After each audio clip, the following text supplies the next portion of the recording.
Hello, everyone. I'm Major Garrett in Washington. Tonight on America Decides, what is the signal and what is the noise? A journalist mistakenly received Trump administration war plans in advance of an attack on Houthis in Yemen. This stunning security lapse coming his way on an unsecured commercial app known as Signal. Was the information classified? Were laws broken? Could this lead to a shakeup within Trump's national security team? Among those texting about the secret plans, including, quote, operational details, unquote, were National Security Advisor Mike Waltz and Defense Secretary Pete Hegseth.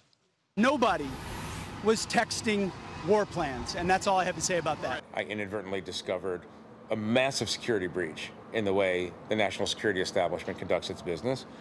It was not great timing for the Trump administration, but it was pretty good timing for all those with questions about this snafu.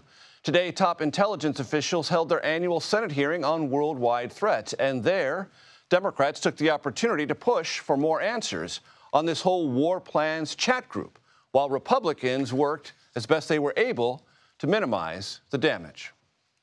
This is one more example of the kind of sloppy, careless, incompetent behavior, particularly towards classified information. Obviously not a good thing.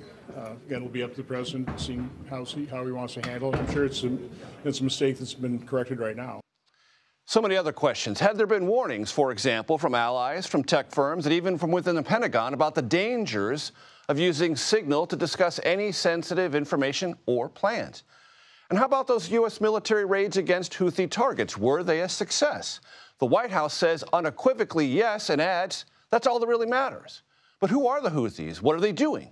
And will this aggressive new Trump-era military campaign against them reopen shipping or increase the risk of a wider Middle Eastern war? Our goal in the next hour, sort out as much of this as possible. And, of course, we will have the deluge of reaction from Capitol Hill and reminders about past political statements regarding the care required in handling classified information. I want to start tonight with Fin Gómez and James LaPorta and Nikole Killion. James, I want to start with you because you have brand new reporting on a bulletin issued regarding Signal from the NSA. I do. So today, CBS News obtained a bulletin that went out to all NSA employees in February 2025. So this is a month before the Houthi Signal chat was created. What this bulletin basically said was it detailed the vulnerabilities of using Signal. One of them being that they have information that Russian hacking groups are using Signal to send out phishing scams in order to bypass the encryption software that Signal uses to get into chat rooms. And that way, Russian hackers can see the actual chats, the messages going back and forth. It also detailed how, even if it's unclassified information, it should not be on Signal whatsoever. Unclassified information, controlled unclassified information, or anything that dealing with for official use only information should not be on Signal, period. So this is a bulletin issued under the National Security Agency's aegis, the Trump administration's National Security Agency, to everyone who might think about using Signal. Correct. That's absolutely right. I mean, the NSA said, use it to communicate with your families and your friends, but not to share unclassified information, not to share troop movements and things like that, things that are not classified, things that are not on the top secret level. So we mentioned this at the top of the show. John Ratcliffe and Tulsi Gabbard, two significant members of the Trump administration, the national security realm, were at the Senate hearing and talked about this. Let's listen. My communications, to be clear, in a Signal message group were entirely permissible and lawful and did not include classified information. There was no classified material that was shared in that. So then if there was no classified material, share it with the committee. So, James, I'm curious about this verbal effort today to minimize what this was, because several people, including the president, have suggested this wasn't classified. Right. Does that mean that there has been a retroactive declassification of it? Because it seems to me, based on my elemental knowledge of these kinds of plans, that in the moment, they are definitely classified.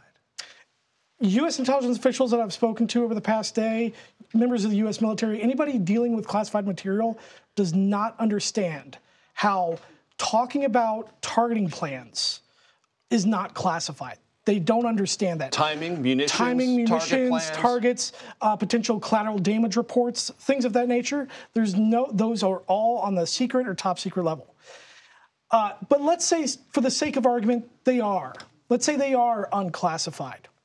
According to the NSA bulletin, they're still violating cybersecurity protocols. They're still violating operational security protocols. So that's the NSA, and according to intelligence officials and members of the military. So regardless if they're classified, they still feel that there's a violation. Finn, I want to get to you about what the implications are for National Security Advisor Mike Waltz in a moment, but I want to refresh all of our memories about past political statements from Republicans about the need to look out for classified information and to treat it with the utmost care. Let's play that.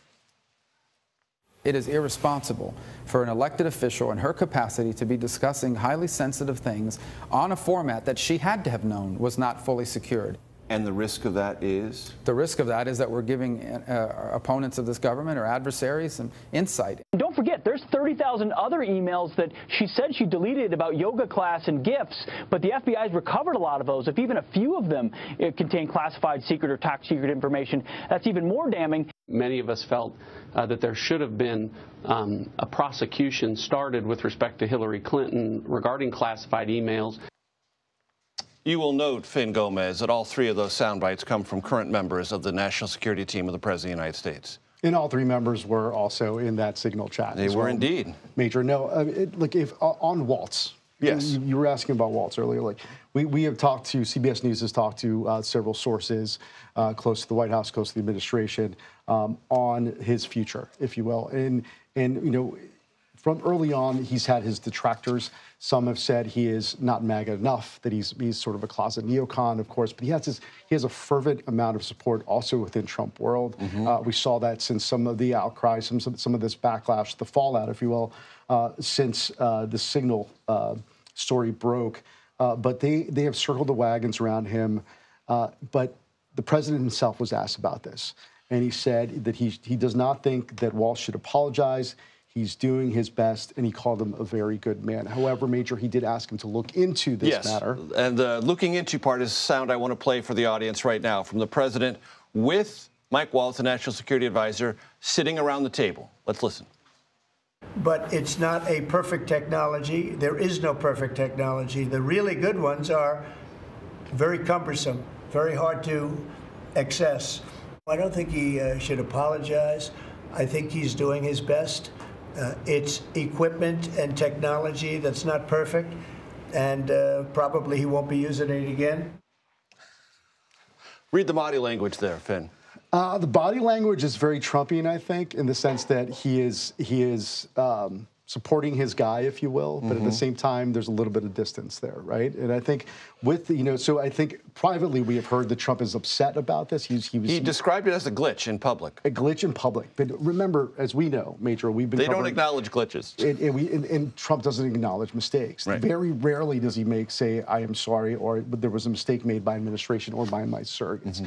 Because by saying that, by acknowledging that, is a show of weakness. And that is something that President Trump does not like to portray. This, of course, is a story that ricocheted all around Capitol Hill, so I want to bring in Nikole Killion to join us for a summation of the reaction from Capitol Hill. Nikole, it's great to see you. Thanks for joining us. I want to play you kind of a gathering of Republicans outside of the Republican Capitol Hill Club talking about this, and then I'll get you on the other side. Let's give it a listen. It's either a horrible mistake or someone did it on purpose to do somebody in. You know, my buddy Mike Waltz is a straight-up guy, and he's very honest, honorable. He's a patriot. We all make mistakes, so I'm sure that that was not something that he intended or something that he wanted to happen. Give him a pass. Look, mistakes happen. If it was a mistake, it is what it is, and you know it won't happen again. I know that. Nikole, the word of the day: mistake.